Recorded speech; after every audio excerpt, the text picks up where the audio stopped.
Seguimos en Alfil TV y estamos en la cuenta regresiva de lo que será el primer acto de Javier Milei como presidente en Córdoba. Muchísima expectativa y una de las tantas preguntas es ¿cuál será la base del mensaje que va a brindar Milei? Y lo hemos invitado a Gustavo Córdoba, analista político, para charlar un ratito. Y bueno, ¿qué dirá? ¿Qué hará? Porque siempre hay sorpresas en el medio. ¿Cómo está usted? Y gracias por venir. No, gracias a usted por la invitación. Bueno, ¿por dónde irá el mensaje de Javier Milei? Creo que no va a cambiar mucho de lo que está diciendo últimamente. Córdoba es una plaza difícil incluso para los cordobeses, así que Milei mañana va a tener una prueba importante, ¿no? De movilización, de presencia popular, también de movilizaciones en contra, así que es todo un dato ver el tema de las acreditaciones a los medios de prensa. Bueno, dice que no va a haber, que va a estar solo una transmisión vía televisión pública. Lo cual es todo un dato. A ver, creo que este presidente le da mucha importancia a el encuadre de su comunicación. No permite que otros le encuadren, ¿no? Digo, eso está bárbaro en la medida que uno sea un privado, pero si es el presidente de todos los argentinos, me parece que ahí hay un tema que a mí me genera un ruido, ¿no? De la falta de acceso a la información, de la falta de libertad de acceso a la información de parte de medios y periodistas. Gustavo, y pensar en estas dos acciones la misma semana, ¿no? Esta fiesta en el Luna Park que se armó y por otro lado esta convocatoria ciudadana. ¿Es tapar de alguna manera el fracaso de la ley Bases? Mira, parto del análisis de decir que el opositor más cruel que tiene este gobierno es el tiempo, o la falta de tiempo para producir resultados acordes a lo que el gobierno necesita. Como no logra resultados económicos en el bolsillo de los argentinos, tenemos otra cosa. Tenemos el show, tenemos la fiesta, tenemos elementos marginales del debate político que se instalan en el centro para discutir cosas de quizás agenda ideológica que no son la principal demanda. Además hay otro dato. Como el tiempo no le permite recuperar el poder adquisitivo, la demanda principal hoy de los argentinos es justamente esa. Y el gobierno sigue vendiendo la inflación o la baja de la inflación como el elemento central de su política, como diciendo, bueno, nosotros estamos cumpliendo lo que prometimos en campaña. Claro, pero ¿a qué precio? ¿Recesión? Bueno, ahí está el tema. El mes pasado, 50-50 nos dio inflación versus recuperar poder adquisitivo. En esta, la inflación bajó al 30%. Está cambiando la demanda y está cambiando las expectativas de la sociedad con respecto a lo que ofrece el gobierno. Por eso me parece que en la medida que el gobierno no logre hacer pie en temas económicos, vamos a seguir teniendo más Luna Park. Gustavo, había escuchado una entrevista reciente de usted en un medio de Buenos Aires donde usted dice que el sistema político clásico, por decirlo de alguna manera, todavía no consigue entender las nuevas reglas que imperan y entonces está como imposibilitado de atacarlo. Y ahí contaba también esta idea que tiene usted de que el principal adversario opositor es el tiempo, porque la verdad es que partidariamente la oposición no consigue infligirle ningún daño a Milei, por lo menos hasta ahora. ¿Cuáles son esas nuevas reglas que la política no consigue entender? El formato digital.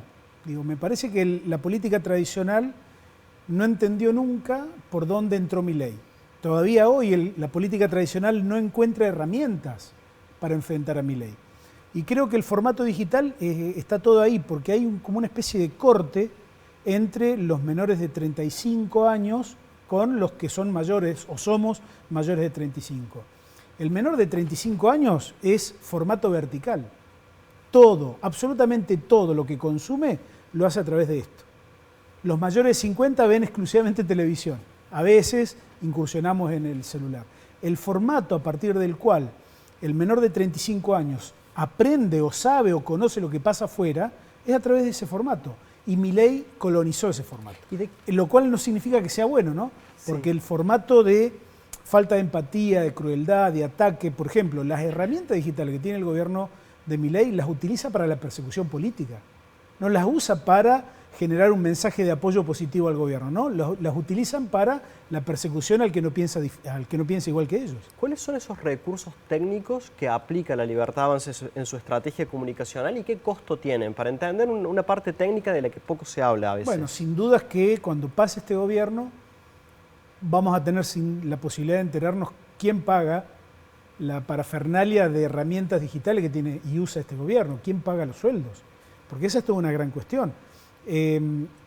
Hay como un submundo, ¿no?, al cual la opacidad es la norma, y creo que ahí hay un punto en el cual la utilización de estas herramientas digitales, las granjas, los trolls, que la utilizan como es músculo militante. La inteligencia artificial también. Con inteligencia artificial, con aprendizaje, generan por allí una sensación de que uno entra a una red social y es todo un drama, ¿no? Es todo un acontecimiento de negatividad, de persecución, de malas palabras. Lo vemos en la Argentina. Alguien se cruza con el gobierno y le mandan los perros digitales. Es algo inaudito. Hemos normalizado en democracia cruzar límites formales e informales de la democracia. Eso no está bueno.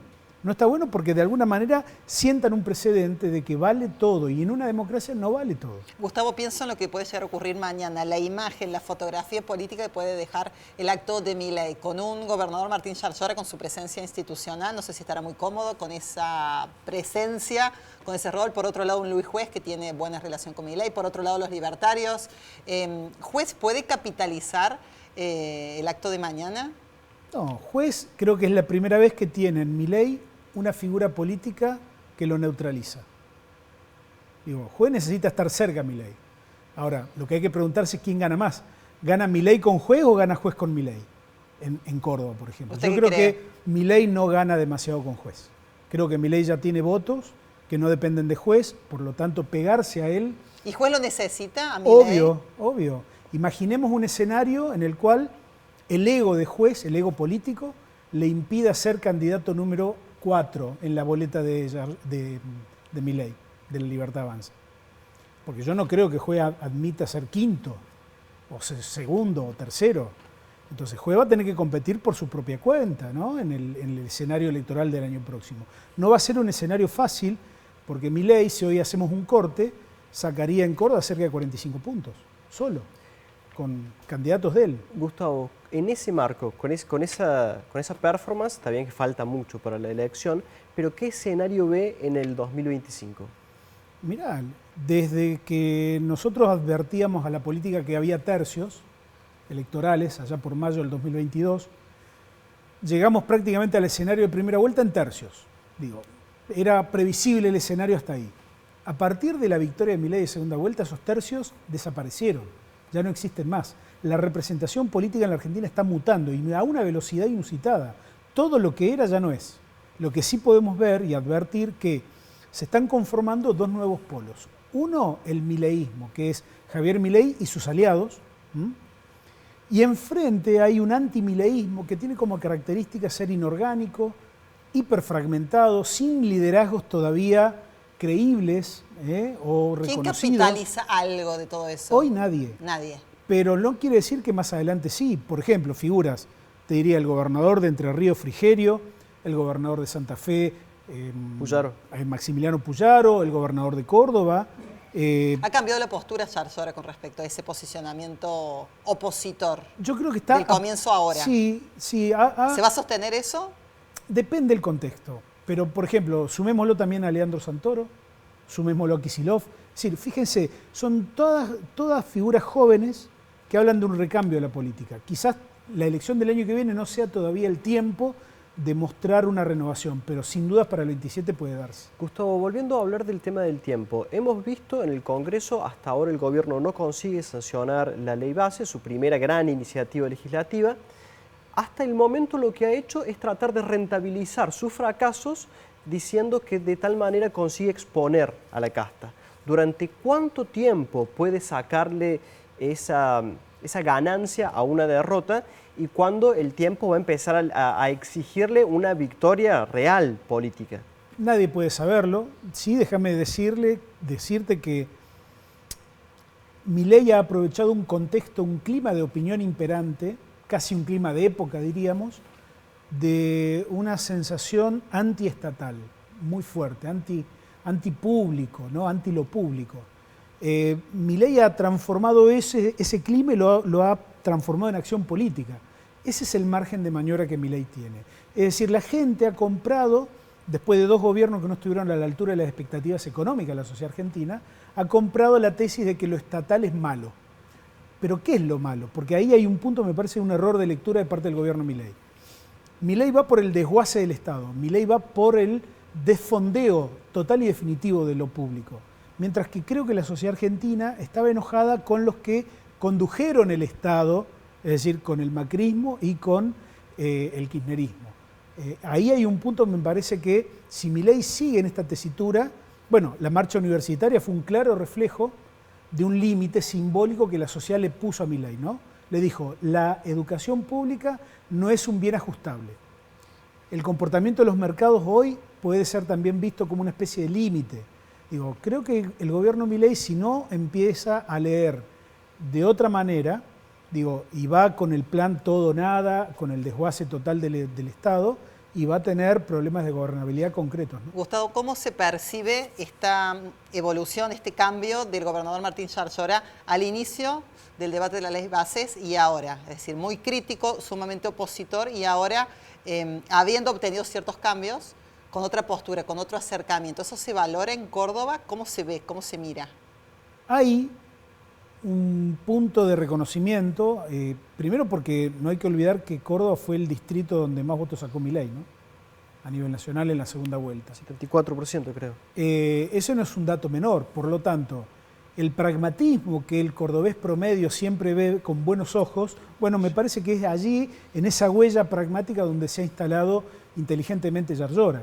Ahora, de aquí para adelante yo creo que lo nacional es absolutamente determinante.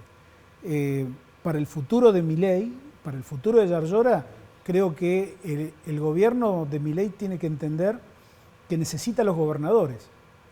Y los gobernadores también tienen que armonizar entre ellos posturas. Yo veo de muy buen grado, por ejemplo, la actitud que tiene Puyaro, por ejemplo, y Frigerio, de respaldarse mutuamente también con Yarlora. ¿Y Yarlora juega sola o juega en esta región centro? Yo creo que está jugando claramente en la región centro. De hecho, el lunes viene Puyaro, ¿no? Y creo que Frigerio no viene porque está en España. Pero, digo, me parece que son movimientos interesantes que hablan de una proyección a futuro, ¿no? Digo, me parece que es muy interesante porque es la primera vez en la historia que el peronismo ha perdido tantas gobernaciones. De las 24 hoy tiene, con suerte, 8. Y este es un dato significativo porque antes el peronismo como fuerza nacional se nutría del poder de los gobernadores, ese poder territorial tan importante. Hoy eso no existe más. Cada gobernador es un libre pensador, cada gobernador es su propio jefe, por así decirlo. Y me parece que Yarlora en ese contexto comanda una de las provincias que, si la vemos en términos retrospectivos, en el año 2015 y en el año 2023, Córdoba le terminó dando los triunfos a Macri y a Milei. Entonces yo diría, no hay dos sin tres, es probable que en algún punto del futuro este partido cordobés o este cordobesismo termine llegando a buen puerto a nivel nacional, ¿no? Gustavo, le agradecemos mucho su participación en el programa. No, al contrario. Gracias, súper amable como siempre. Vamos al último corte y venimos con la contratapa cultural a cargo de Dirty Ortiz. Ya venimos.